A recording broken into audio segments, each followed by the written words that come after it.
Ito ngang si Karina ay nag-intensify at ngayon ay nasa may super typhoon category na at nagtataglay ng lakas na hangin na 185 kilometers per hour malapit sa sentro at bugso na abot sa 230 kilometers per hour.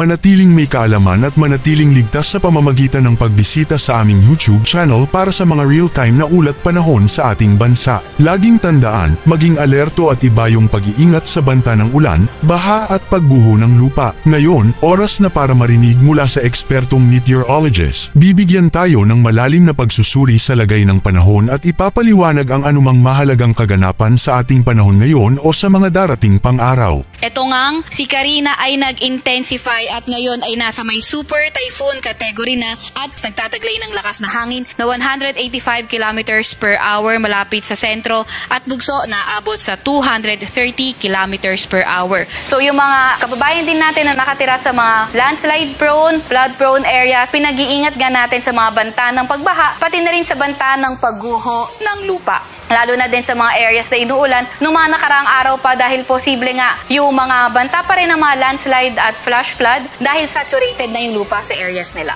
And also, may nakataas nga rin tayong gale warning dito sa may Batanes, northern coast ng Cagayan, kabilang na ang Babuyan Islands at ang northern coast ng Ilocos Norte. So mapanganib pumalaot lalo na sa mga maliliit na sasakyang pandagat. Etong si Karina, nakakahatak nga ito ng southwest monsoon o habagat kaya may nakataas tayo mga heavy rainfall warning sa Metro Manila, Rizal, Bataan, Zambales, Bulacan at Pampanga. While orange warning naman sa may Tarlac at yellow heavy rainfall warning sa may Cavite, Batangas, Laguna, Nueva Ecija at portions ng Quezon area.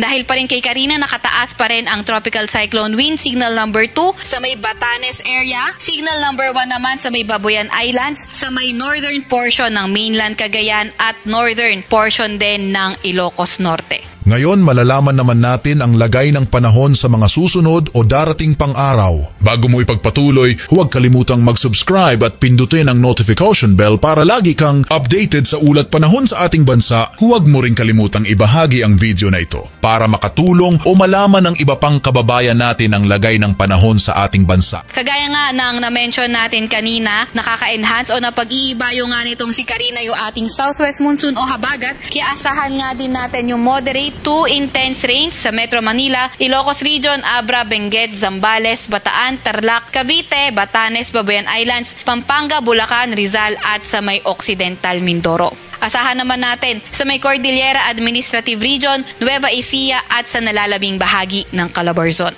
On Friday naman, 50 to 100 mm sa mga pagulan sa may Zambales, Bataan at sa may Benguet. Sa mga nakatira sa elevated or mountainous areas, posibleng mas mataas yung forecast rainfall sa area na yon at ingat pa nga rin sa ating mga kababayan na nakatira sa mga flood-prone at landslide-prone areas dahil sa mga banta ng pagbaha o pagguho ng lupa. Yan muna ang ating weather update ngayon. Sana ay nakita ninyo ang broadcast na ito na nagbibigay kaalaman at kapaki-pakinabang. Maraming salamat sa DOST Pag-asa sa pagbabahagi ng kanilang mahalagang insight o ulat panahon.